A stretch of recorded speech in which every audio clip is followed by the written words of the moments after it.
दोस्तों, स्वागत है आपका अपने चैनल पर। मैं हूं नितिन और आज की कहानी इतनी रोमांचक और दिलचस्प है कि एक बार सुनना शुरू करेंगे तो अंत जाने बिना नहीं रह पाएंगे। इसलिए वीडियो को आखिर तक जरूर देखिएगा, क्योंकि आगे जो हुआ उसने पूरी दुनिया को हैरान कर दिया था। अकेले ही पैदल कई 100 किलोमीटर का खतरनाक सफर करने के बाद फाइनली ये वे अंटार्कटिका के साहिल पर पहुंचता है और सामने का नजारा देखने के बाद उसकी सारी हिम्मत ही टूट जाती है। जिस शिप में वह यहां पर आया था वो उसको छोड़कर जा चुकी थी और उसने अब वापस नहीं आना था। अंटार्कटिका कॉन्टिनेंट की ये सर्वाइवल स्टोरी इतनी इंस्पायरिंग है कि ऑस्ट्रेलिया के $100 के नोट पर इस बंदे की पिक्चर है। इस स्टोरी में आपको ये भी पता चलेगा कि अंटार्कटिका कॉन्टिनेंट क्यों खाली है और यहां कोई क्यों नहीं रहता। 2 दिसंबर 1911 को ऑस्ट्रेलिया के सिटी हार्बर से एक एक्सप्लोरर शिप अरोरा 18 लोगों के साथ अंटार्कटिका के लिए रवाना होती है। साइंटिफिक वर्क और इस कॉन्टिनेंट को अच्छे से एक्सप्लोर करने के लिए इस शिप में मिशन लीडर डगलस मॉसन भी थे, जो इस कहानी के मेन कैरेक्टर है। 8 जनवरी 1912 को ये अंटार्कटिका के इस एरिया में पहुंचते हैं, जिधर आज से पहले कोई भी नहीं आया था और ना ही इसको पहले एक्सप्लोर किया गया था। यह लोग उतरते हैं और यहां अपना कैंप फौरन से बनाना शुरू कर देते हैं। इस एरिया में हवाओं की स्पीड 240 किलोमीटर तक जा रही थी, लेकिन इन कपड़ों के टेंट में इतनी ठंडी हवाओं से बचा नहीं जा सकता था। फिर ये लोग वुडन हट्स बनाना शुरू कर देते हैं, उन लकड़ियों से जो ये ऑस्ट्रेलिया से अपने साथ लाए थे, और ये जगह इनका बेस कैंप बन जाता है। तकरीबन महीना ही लग जाता है इनको हट्स बनाते बनाते। क्योंकि ये लोग इधर साइंटिफिक वर्क करने आए थे, तो ये एक मैग्नेटिक हट बनाते हैं साउथ मैग्नेटिक पोल में वेरिएशन को नोट करने के लिए, और साथ ही एस्ट्रोनॉमिकल ऑब्जर्वेटरी भी बनाते हैं। विंटर्स में अंटार्कटिका के अंदर -90 डिग्री टेम्परेचर में किसी सूरत भी एक्सप्लोरेशन नहीं हो सकती थी, तो ये लोग इधर पूरा विंटर गुजारते हैं। 10 महीने के बाद फाइनली अंटार्कटिका में समर आता है, जिसमें ये लोग अंटार्कटिका के अंदर के इलाकों को एक्सप्लोर कर सकते थे। 3 एक्सप्लोरेशन पार्टियां रेडी होती हैं। वेस्टर्न पार्टी साइंटिफिक रिसर्च के लिए, जिसने यहां से वेस्ट में जाना था। साउदर्न पार्टी मैग्नेटिक सर्वे के लिए, जिसने यहां से साउथ में जाना था। इन 2 पार्टियों ने ज्यादा दूर नहीं जाना था बेस कैंप से। तीसरी थी फार ईस्टर्न पार्टी, जिसने अंटार्कटिका में बहुत अंदर तक जाना था और इसके अननोन इलाकों को मैप करना था। इनका टारगेट था कि ये लोग बेस कैंप से इस डेडली कॉन्टिनेंट में 600 माइल्स तक अंदर जाएंगे और नए एरियाज की डिस्कवरी करेंगे। इस फार ईस्टर्न पार्टी में 3 लोग थे। इसके लीडर डगलस मॉसन, जो 32 साल के थे और पहले भी अंटार्कटिका कॉन्टिनेंट पर आ चुके थे। दूसरे थे जेवियर मर्ज और तीसरे थे बेलग्रेव निनेस। इनके साथ 12 कुत्ते भी थे सामान वाली स्लेजेस को खींचने के लिए। ये लोग अपने साथ 3 स्लेजेस लेकर सफर शुरू करते हैं, जिसमें जरूरत का सारा सामान, टेंट, कई महीनों के खाने पीने का सामान और साथ ही बहुत सारा डॉग फूड भी था। 10 नवंबर 1912 को ये ग्रुप जर्नी शुरू करता है। वैसे तो ये स्नो डॉग्स पावरफुल और वेल्ट्रन थे, लेकिन इनको हर वक्त कोई बंदा चाहिए होता था जो इनको रास्ते पर गाइड करे। तो क्रू भी डॉग्स के साथ अपने आप को रस्सी के जरिए इन स्लेजेस के साथ बांधते हैं और इनके साथ भागते हुए सफर शुरू करते हैं। जैसे जैसे ये आगे बढ़ते जा रहे थे, वैसे वैसे रास्ता खराब होना शुरू हो गया था। आगे इन्हें ग्लेशियर्स और रफ रास्तों को क्रॉस करना था और इन टेरेमेडे, दरारों वाले रास्तों से गुजरना बहुत ही चैलेंजिंग था। कई जगहों पर तो इनको स्लेज को उठाकर ऊपर लाना पड़ता था। जर्नी में अभी तक कोई मसला नहीं था, लेकिन फिर मसले शुरू हो जाते हैं। इस जर्नी के 3 हफ्तों के बाद इनको फ्रॉस्टबाइट और स्नो ब्लाइंडनेस शुरू हो गई थी। जब सूरज की यूवी रेज लगातार बर्फ से रिफ्लेक्ट होकर आपकी आंखों में पड़ती रहती है, तो उससे स्नो ब्लाइंडनेस शुरू हो जाती है। लकीली इनके पास इसका सॉल्यूशन था। एक मिक्सचर होता है, उसको आंखों में डालते हैं तो वह सेट हो जाते हैं। एक लोकेशन पर बहुत ही ज्यादा तूफानी हवाएं चली थी, जिसकी वजह से इनको 3 दिन उस लोकेशन पर रुकना पड़ता है। सामान यूज होता जा रहा था, तो एक स्लेज खाली हो गई थी।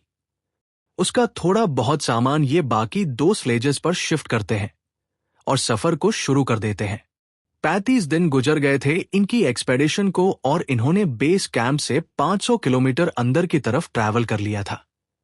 अब यहां पर इनके साथ एक ट्रेजेडी होने वाली थी। उसको बताने से पहले आपको इन सब की लोकेशन समझनी पड़ेगी। सबसे आगे थे डगलस मॉसन, जो रास्ते को मैप कर रहे थे। इनके पास 2 स्लेजेस बची हुई थी।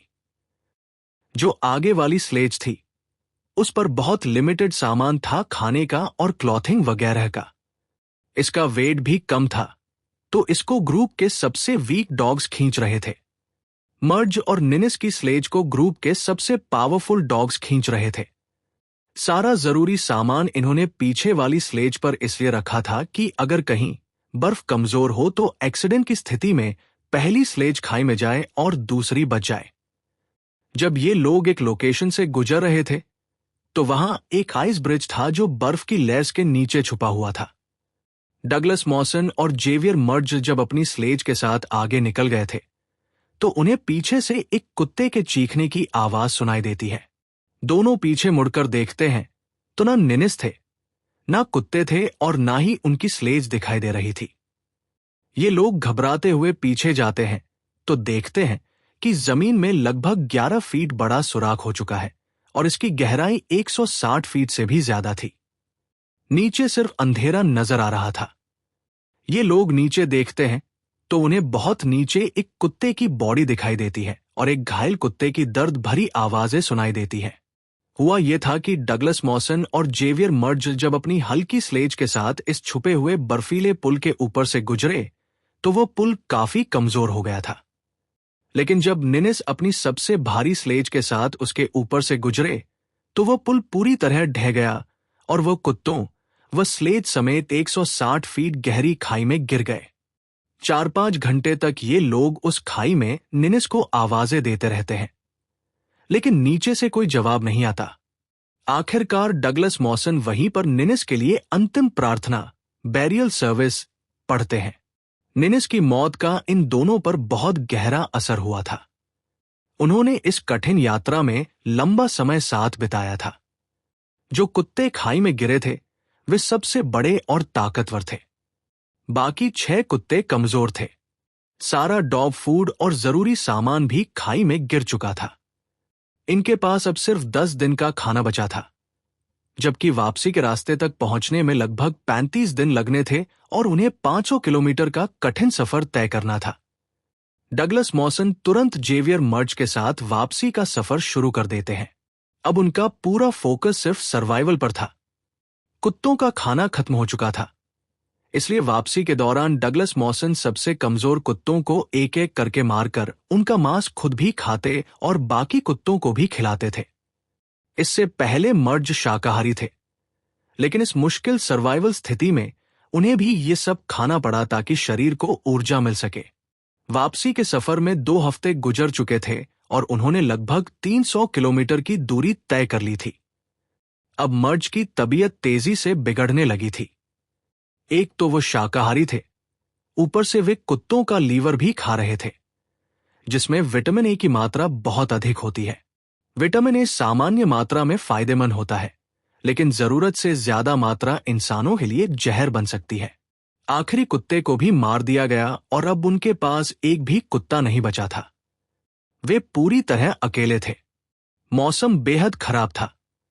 मर्ज के साथ साथ डगलस मॉसन की हालत भी बिगड़ रही थी। उनकी त्वचा उतरने लगी थी और शरीर पर हर जगह फ्रॉस्ट बाइट हो चुकी थी। मर्ज इतने कमजोर हो गए थे कि उनसे ठीक से चला भी नहीं जा रहा था। दोनों वहीं टेंट लगाकर रुक जाते हैं। मर्ज की हालत बेहद गंभीर हो चुकी थी और उनसे स्लीपिंग बैग से बाहर निकलना भी मुश्किल हो गया था।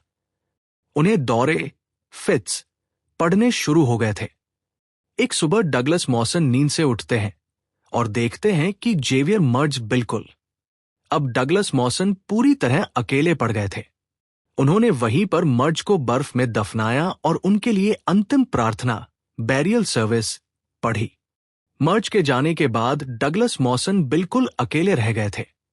बेस कैंप अभी भी लगभग 160 किलोमीटर दूर था और वहां तक पहुंचने की संभावना बेहद कम दिखाई दे रही थी। उन्होंने अपनी स्लेज को मॉडिफाई करके छोटा किया और उस पर केवल जरूरी सामान रखकर अकेले ही अपनी यात्रा शुरू कर दी। लगातार बर्फ पर चलने की वजह से उनके पैर इतने बुरी तरह घायल हो चुके थे कि उनसे ठीक से चला भी नहीं जा रहा था। जब उन्होंने अपने जूते और मोजे उतारकर पैरों को देखा तो मोजों के साथ उनके पैरों की बाहरी त्वचा की परत भी निकल आई। लेकिन डगलस मॉसन ने हार नहीं मानी और आगे बढ़ते रहे। बदकिस्मती से वापसी के रास्ते में गहरी दरारें, खतरनाक ट्रेंच और ऊंचे नीचे इलाके थे। डगलस मॉसन मानसिक रूप से तैयार थे कि वे भी निनिस की तरह किसी बर्फीली खाई में गिरकर मर सकते हैं। और फिर वही हुआ। रास्ते में डगलस मॉसन एक बेहद गहरी बर्फीली दरार में गिर जाते हैं, लेकिन उनकी स्लेज ऊपर बर्फ की सतह पर फंस जाती है और वो रस्सी के सहारे हवा में लटक जाते हैं। उस समय डगलस मॉसन को लगा कि अब उनका अंत निश्चित है। उन्हें लगा कि किसी भी पल स्लेज ऊपर से गिरेगी और वे इस अंधेरी खाई में हमेशा के लिए समा जाएंगे। लेकिन स्लेज नहीं गिरी। उनके शरीर में इतनी ताकत नहीं बची थी कि खुद को ऊपर खींच सके। फिर भी उन्होंने कोशिश जारी रखी। बड़ी मुश्किल से वे ऊपर की ओर पहुंचने लगे, लेकिन तभी बर्फ का वो हिस्सा भी टूट गया और वे दोबारा रस्सी के सहारे लटक गए। वे पूरी तरह थक चुके थे, लेकिन किस्मत उन्हें बार बार बचने का एक मौका दे रही थी। इस बार उन्होंने अपनी बची हुई सारी ताकत लगा दी और किसी तरह उस खाई से बाहर निकल आए। दिन ब दिन उनकी शारीरिक हालत और खराब होती जा रही थी। इस खौफनाक ठंड में उनके हाथों की त्वचा उतर रही थी, बाल झड़ने लगे थे और यहां तक कि उनके नाखून भी गिरने लगे थे। उनके पास खाना पूरी तरह खत्म हो चुका था। तभी किस्मत ने एक बार फिर उनका साथ दिया। दूर उन्हें बर्फ के ऊपर कुछ दिखाई दिया। यह एक सर्च पार्टी द्वारा छोड़ा गया खाना और कुछ जरूरी सामान था। वहां एक नोट भी रखा हुआ था, जिस पर लिखा था कि बेस कैंप अब केवल 23 मील दूर है। सर्च पार्टी वहां से केवल 6 घंटे पहले ही वापस लौटी थी। 3 दिन और चलने के बाद डगलस मॉसन अपनी पुरानी गुफा तक पहुंच गए, जहां उन्होंने पहले कुछ खाना और सप्लाई छुपाकर रखी थी। लेकिन मौसम फिर खराब हो गया और उन्हें वहां 6 दिन तक रुकना पड़ा। अब बेस कैंप केवल कुछ मील दूर रह गया था। डगलस मॉसन किसी तरह वहां तक पहुंचे, लेकिन वहां पहुंचकर उनकी सारी उम्मीदें टूट गई। उन्होंने देखा कि अरोरा शिप दूर अंटार्कटिका को छोड़कर जा रही थी। सिर्फ कुछ घंटों की देरी की वजह से वे उस जहाज को मिस कर चुके थे। जहाज को संदेश भेजा गया, लेकिन उसके लिए वापस लौटना असंभव था क्योंकि अंटार्कटिका में सर्दियां शुरू हो चुकी थी और जहाज खुद भी बर्फ में फंस सकता था। इसका मतलब था कि डगलस मॉसन को यहां एक और पूरा साल बिताना होगा, जब तक कि अरोरा शिप अगले साल गर्मियों में वापस न आ जाए। उनके साथ रहने के लिए 5 रेस्क्यू मेंबर्स पीछे छोड़ दिए गए थे। डगलस मॉसन के मन में उन लोगों के लिए बेहद सम्मान था, क्योंकि वे सभी इस जानलेवा महाद्वीप पर एक और सर्दी बिताने के लिए तैयार हो गए थे। जिस स्थान पर निनिस की मौत हुई थी, उस ग्लेशियर का नाम निनिस ग्लेशियर रखा गया और जहां मर्ज की मौत हुई थी, उस ग्लेशियर का नाम मर्ज ग्लेशियर रखा गया।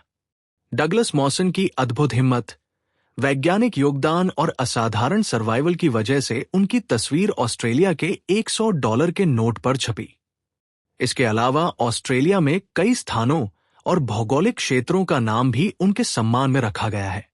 ये कहानी केवल सर्वाइवल की नहीं, बल्कि इंसानी हौसले, धैर्य और कभी हार न मानने वाली सोच की मिसाल है।